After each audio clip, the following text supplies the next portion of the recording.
नमस्कार, आपका बहुत बहुत स्वागत है आरएन टीवी नेशनल में और मैं हूं आपके साथ वर्षा शर्मा। रुक करेंगे मध्य प्रदेश की खबरों की ओर।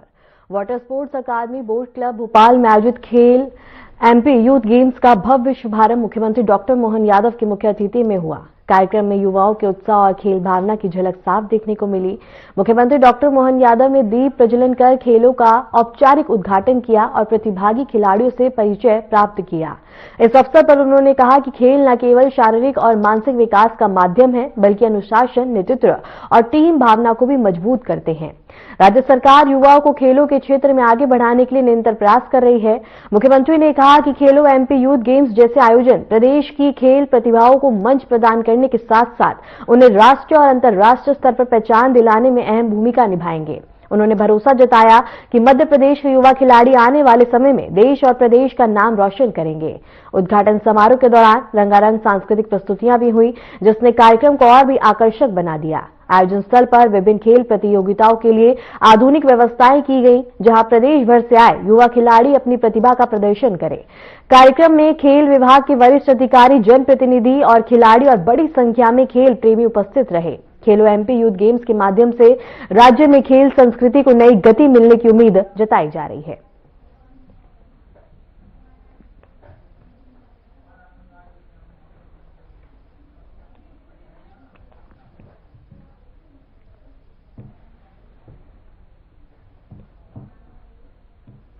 तो वहीं मुख्यमंत्री डॉक्टर मोहन यादव ने राजधानी भोपाल में आयोजित एमपी पुरस्कार वितरण कार्यक्रम में नासा कार्यक्रमों के लिए चयनित विद्यार्थियों को नासा किट वितरित की। इस अवसर पर उन्होंने छात्रों की प्रतिभा और वैज्ञानिक सोच की सराहना करते हुए कहा कि प्रदेश के युवा आज वैश्विक स्तर पर अपनी क्षमता का प्रदर्शन कर रहे हैं। मुख्यमंत्री ने कहा कि विज्ञान, तकनीक और नवाचार के क्षेत्र में आगे बढ़ने के लिए ऐसे कार्यक्रम युवाओं को नई दिशा देते हैं। नासा जैसी प्रतिष्ठित अंतर्राष्ट्रीय संस्थान के कार्यक्रम में मध्य प्रदेश के छात्रों का चयन प्रदेश के लिए गर्व का विषय है। उन्होंने विद्यार्थियों को मेहनत, अनुशासन और जिज्ञासा के साथ आगे बढ़ने का संदेश दिया। कार्यक्रम के दौरान सीएम मोहन यादव ने एमपी विजन के सफल आयोजन की भी सराहना की और कहा कि इस तरह की प्रतियोगिताएं छात्रों में वैज्ञानिक दृष्टिकोण और नवाचार की भावना को मजबूत करती है। उन्होंने भरोसा जताया कि ये प्रतिभाशाली छात्र भविष्य में देश और प्रदेश का नाम रोशन करेंगे। और इसके साथ ही सीएम ने नासा किट वितरित की। छात्रों को यहां नया प्रोत्साहन मिला है और बता दें कि यहां सभी ने बढ़ चढ़कर हिस्सा लिया। एमपी के छात्रों को नासा में चयन, जहां सीएम मोहन यादव ने यहां किट वितरित की है।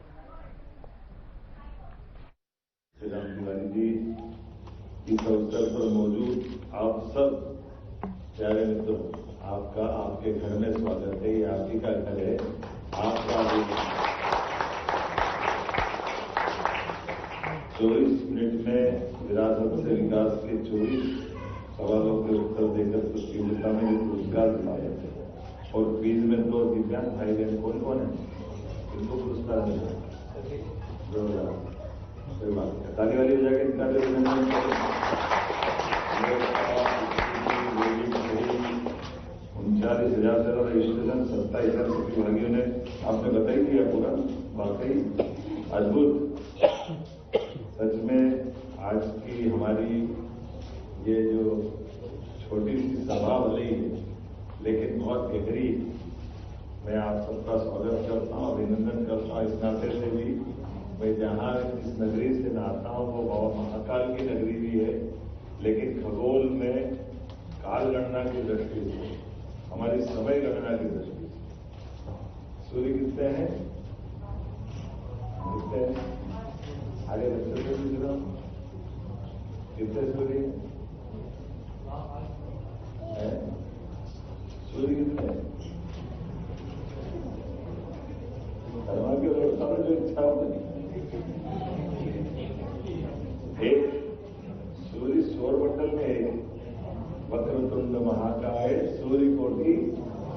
तो कोटि मतलब कितने हो मैडम आप बताओ है? करोड़, करोड़ों अरबों सूर्य है।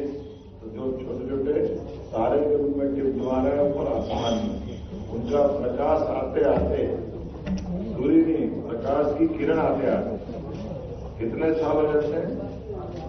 लाखों साल। लाखों। अभी जो तारा हमने देखा आसमान में, आज चमकते हो, आज नहीं चमका, वो चमका कई सौ साल पहले। उसका प्रकाश आते आते इतनी दूर है वो, कितना टाइम लग जाता है। तो हमारे लिए ये संसार, ये सृष्टि, परिस्थिति, अभी हमारे अपने शरीर के अंदर भी जितनी क्षमता योग्यता है, तो आपके अंदर देखने की दृष्टि कैसे है? कैसे? आंख से है? और ये बता दो कि आपकी देखने की दृष्टि केवल आंख से नहीं है, तो आपके दांत में जो कीड़ा या कचरा लगा है, तो आप कैसे देखते हो? अरे ध्यान से नहीं देखते हो। कहीं आपको पीछे कीड़ा पीठ पे जा रहा है, तो जहां कीड़ा में हाथ जाता कि नहीं जाता? कि नहीं जाता? ऐसा बताओ किसको नहीं जाता हाथ करना? तो हमारे पास ये भी एक सेंसेशन से भी तो देखते हैं ना, ध्यान में आता कि नहीं आता? अपने एक एक शरीर के रोम रोम में अलग से चेतना भी, जानकारी है, जागृति। तो आज तो अपन ने नासा से क्यों जोड़ा? इसका कारण क्या है? नासा से क्यों जोड़ा? नासा से इसलिए जुड़ा है क्योंकि बच्चों में वो क्षमता होती है जो हम नहीं सोच पाते, वो बच्चे सोचते हैं।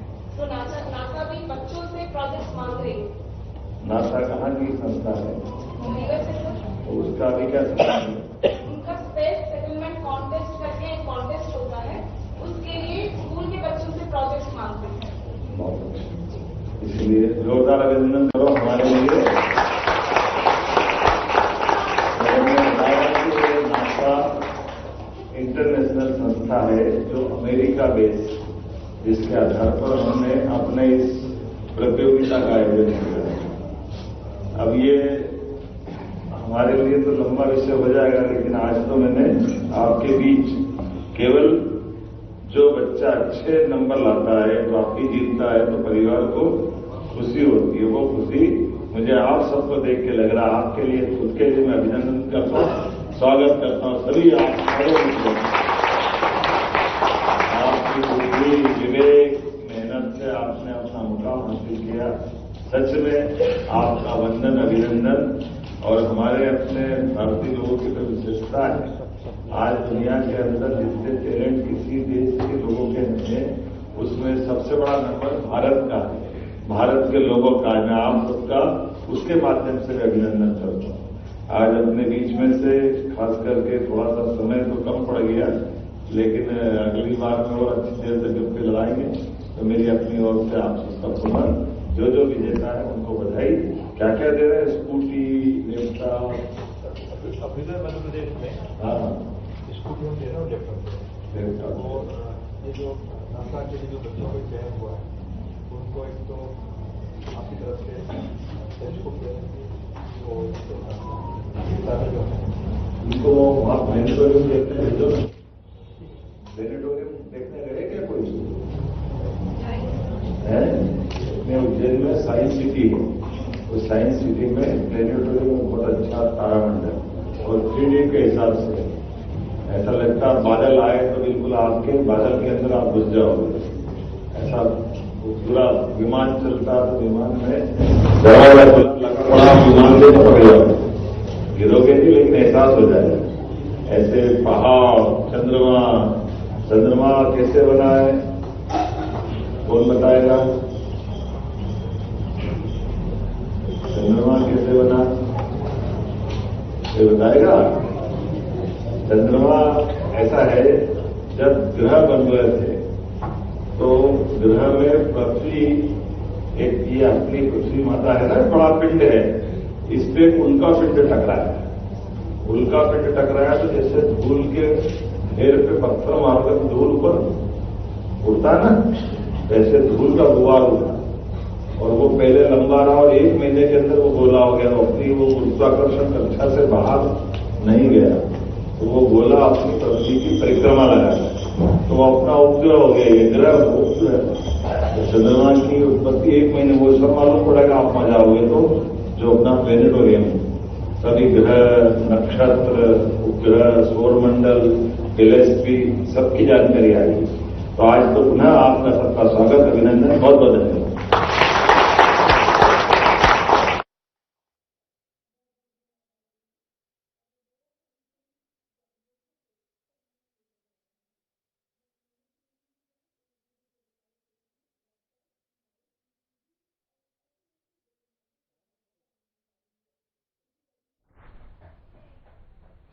मुख्यमंत्री डॉक्टर मोहन यादव ने राज्य में डिजिटल प्रशासन को बढ़ावा देने के उद्देश्य से पेपरलेस ई कैबिनेट सिस्टम का शुभारंभ किया। इस नई व्यवस्था के तहत सचिवालय में पहली बार पूरी तरह से पेपरलेस ई कैबिनेट बैठक आयोजित की गई। बैठक में सभी प्रस्ताव और दस्तावेज डिजिटल माध्यम से प्रस्तुत किए गए। इस पहल से सरकारी कार्यों में पारदर्शिता, समय की बचत और निर्णय प्रक्रिया को अधिक भी प्रभावी बनाने में मदद मिलेगी।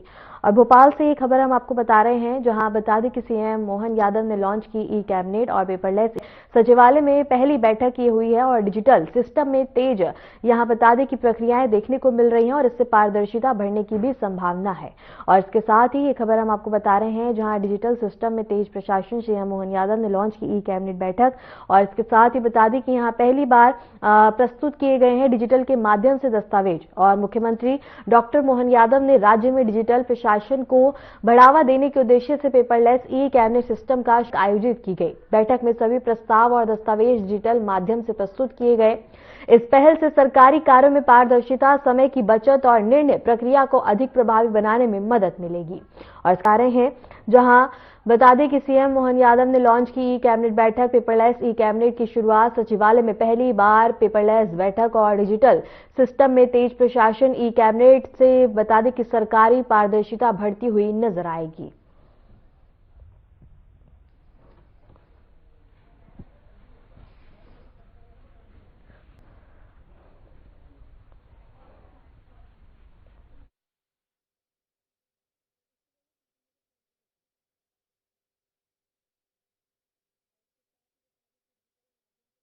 गए दस्तावेज और इस पहल से बता दें कि पारदर्शिता व्यवस्था के तहत सचिवालय में पहली बार पूरी तरह बता दें कि पेपरलेस कैबिनेट बैठक देखने को मिली है। मुख्यमंत्री डॉक्टर मोहन यादव ने राज्य में डिजिटल प्रशासन को बढ़ावा देने के उद्देश्य से पेपरलेस ई कैबिनेट सिस्टम का शुभारंभ किया। इस नई व्यवस्था के तहत सचिवालय में पहली बार पूरी तरह पेपरलेस ई कैबिनेट बैठक आयोजित की गई। बैठक में सभी प्रस्ताव और दस्तावेज डिजिटल माध्यम से प्रस्तुत किए गए। इस पारदर्शिता, समय की बचत और निर्णय प्रक्रिया को अधिक प्रभावी में मदद मिलेगी। और भोपाल से ये खबर हम आपको बता रहे हैं, जहां पहली बार बता दें कि डिजिटल माध्यम से दस्तावेज प्रस्तुत किए गए हैं। और इसके साथ ही ये खबर हम आपको भोपाल से बता रहे हैं, जहां बता दें कि मुख्यमंत्री डॉक्टर मोहन यादव ने राज्य में डिजिटल प्रशासन को बढ़ावा देने के उद्देश्य से पेपरलेस ई कैबिनेट सिस्टम का शुभारंभ किया। इस नई व्यवस्था के तहत सचिवालय में पहली बार पूरी तरह पेपरलेस ई कैबिनेट बैठक आयोजित की गई। बैठक में सभी प्रस्ताव और दस्तावेज डिजिटल माध्यम से प्रस्तुत किए गए। और इस पहल से सरकारी कार्यों में पारदर्शिता, समय की बचत और निर्णय प्रक्रिया को अधिक प्रभावी बनाने में मदद मिलेगी। और भोपाल से ये खबर हम आपको बता रहे हैं, जहां सीएम मोहन ने लॉन्च की ई कैबिनेट बैठक। पेपरलेस ई कैबिनेट की शुरुआत सचिवालय में पहली बार बता दें कि पेपरलेस बैठक का आयोजन किया गया। डिजिटल सिस्टम में बता दें कि पारदर्शिता बढ़ती हुई नजर आएगी और निर्णय प्रभावी ये असर होती हुई नजर आएगी। इसके साथ ही भोपाल से ये खबर हम आपको बता रहे हैं, जहां मुख्यमंत्री डॉक्टर मोहन यादव ने राज्य में डिजिटल प्रशासन को बढ़ावा देने के उद्देश्य से का शुभारंभ किया। इस नई व्यवस्था के तहत सचिवालय में पहली बार पूरी तरह पेपरलेस ई कैबिनेट बैठक आयोजित की गई। बैठक में सभी प्रस्ताव और दस्तावेज डिजिटल माध्यम से प्रस्तुत किए गए। इस पहल से सरकारी कार्यों में पारदर्शिता, समय की बचत और निर्णय प्रक्रिया को अधिक प्रभावी बनाने में मदद मिलेगी। और सीएम मोहन यादव ने लॉन्च की ई कैबिनेट बैठक और पेपरलेस ई कैबिनेट की शुरुआत सचिवालय में पहली बार बता दें कि पेपरलेस बैठक का आयोजन हुआ, जहां दस्तावेज डिजिटल माध्यम से प्रस्तुत किए गए। डिजिटल सिस्टम में बता दें कि अब और भी ज्यादा बढ़ोतरी और ई कैबिनेट से बढ़ेगी सरकारी पारदर्शिता।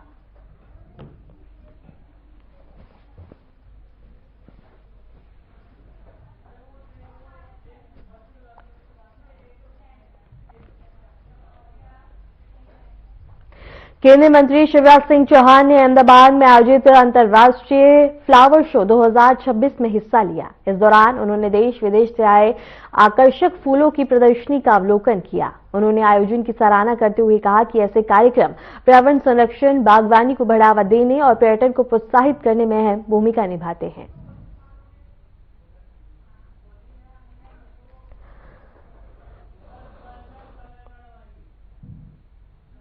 और इसके साथ ही केंद्रीय मंत्री शिवराज सिंह चौहान ने फ्लावर शो में हिस्सा लिया और इस दौरान उन्होंने देश विदेश से आए आकर्षक फूलों की प्रदर्शनी का अवलोकन किया। उन्होंने आयोजन की सराहना करते हुए कहा कि ऐसे कार्यक्रम पर्यावरण संरक्षण, बागवानी को बढ़ावा देने और पर्यटन को प्रोत्साहित करने में अहम भूमिका निभाते हैं।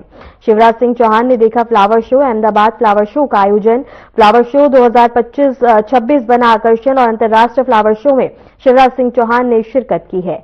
और ये खबर हम आपको अहमदाबाद से बता रहे हैं, जहां केंद्रीय मंत्री शिवराज सिंह चौहान ने अहमदाबाद में आयोजित अंतर्राष्ट्रीय फ्लावर शो 2026 में हिस्सा लिया।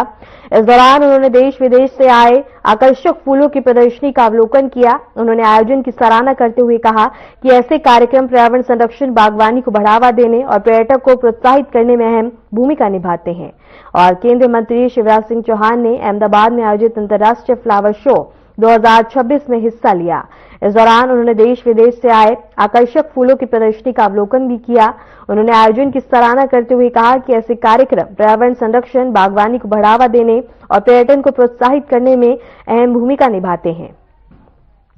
और यहां अन्य गणमान्य लोग भी मौजूद रहे। और अहमदाबाद से ये खबर हम आपको बता रहे हैं, जहां केंद्रीय मंत्री शिवराज सिंह चौहान ने अहमदाबाद में आयोजित अंतर्राष्ट्रीय फ्लावर शो 2026 में हिस्सा लिया। इस दौरान उन्होंने देश विदेश से आए आकर्षक फूलों की प्रदर्शनी का अवलोकन किया। उन्होंने आयोजन की सराहना करते हुए कहा कि ऐसे कार्यक्रम पर्यावरण संरक्षण, बागवानी को बढ़ावा देने और पर्यटक को प्रोत्साहित करने में अहम भूमिका निभाते हैं।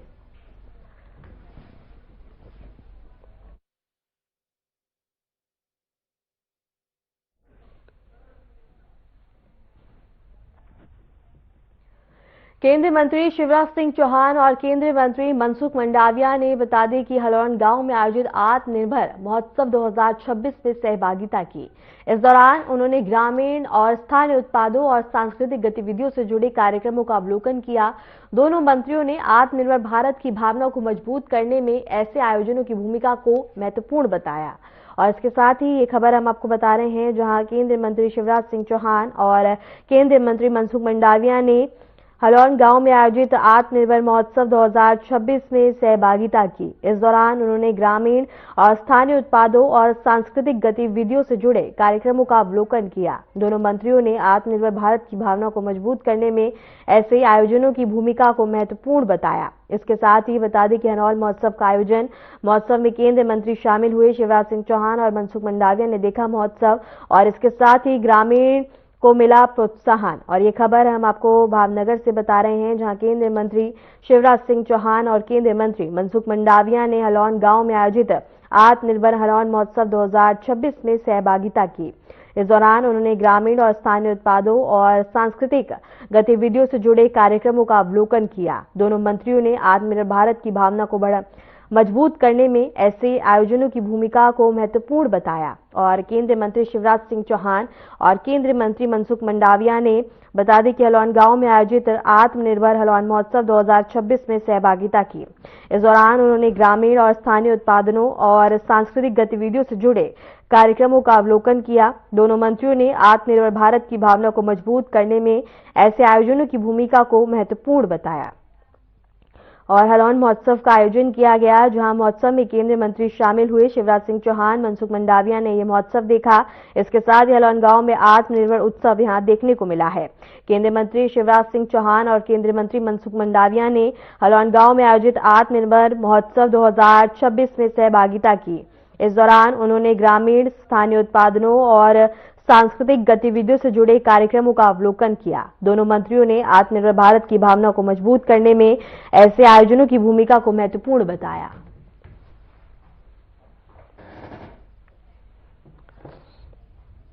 मां कृष्ण पक्ष एकादशी के पावन अवसर पर उज्जैन के महाकालेश्वर मंदिर में भस्म आरती का भव्य आयोजन हुआ। इस अवसर पर देश भर से और स्थानीय क्षेत्रों से हजारों श्रद्धालु मंदिर में पहुंचकर भगवान महाकाल के दर्शन और भस्म आरती में भाग लिया।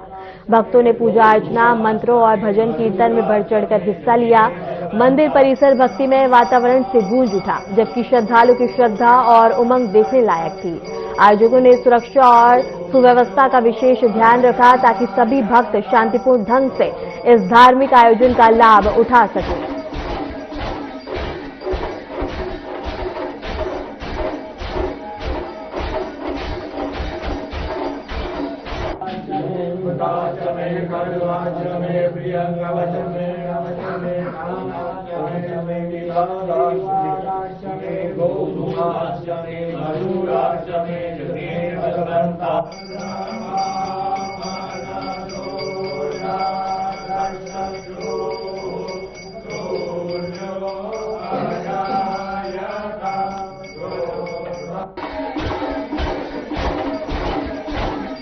और इसके साथ ही बता दें कि भस्म आरती में पहुंचे देश भर के श्रद्धालु, जहां बता दें कि सभी ने बढ़ चढ़कर यहां हिस्सा लिया और सभी अपनी अपनी बारी का इंतजार करते हुए नजर आए। और इसके साथ ही ये खबर हम आपको बता रहे हैं, जहां मां कृष्ण पक्ष एकादशी के पावन अवसर पर उज्जैन के महाकालेश्वर मंदिर में भस्म आरती का भव्य आयोजन हुआ। इस अवसर पर देश भर और स्थानीय क्षेत्रों से हजारों श्रद्धालु मंदिर में पहुंचकर भगवान महाकाल के दर्शन और भस्म आरती में भाग लिया। भक्तों ने पूजा अर्चना, मंत्रों और भजन कीर्तन में बढ़ चढ़कर हिस्सा लिया। मंदिर परिसर भक्तिमय वातावरण से गूंज उठा, जबकि श्रद्धालु की श्रद्धा और उमंग देखने लायक थी। आयोजकों ने सुरक्षा और सुव्यवस्था का विशेष ध्यान रखा ताकि सभी भक्त शांतिपूर्ण ढंग से इस धार्मिक आयोजन का लाभ उठा सके।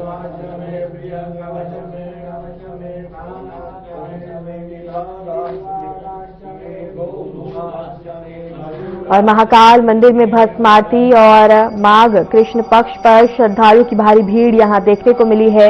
उज्जैन महाकालेश्वर में भव्य आयोजन, भक्तिमय वातावरण में पूजा और भजन, भस्म आरती में बता दें कि देश भर के श्रद्धालु यहां पहुंचे, जहां मंदिर परिसर में प्रशासन की ओर से भी तमाम व्यवस्था की गई ताकि श्रद्धालुओं को दर्शन के दौरान कोई भी असुविधा न हो। मंदिर परिसर में जय महाकाल के जयघोष गूंजते हुए नजर आए और सभी ने यहां बढ़ चढ़कर हिस्सा लिया और बाबा महाकाल का अलौकिक दर्शन प्राप्त किए।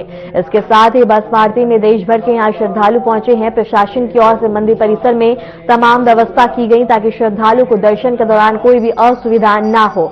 इसके साथ ही बता दें कि भक्तजन लंबी लंबी कतारों में लिखकर अपनी अपनी बारी का इंतजार करते हुए नजर आए और सभी ने बाबा महाकाल के दर्शन और आशीर्वाद प्राप्त किया।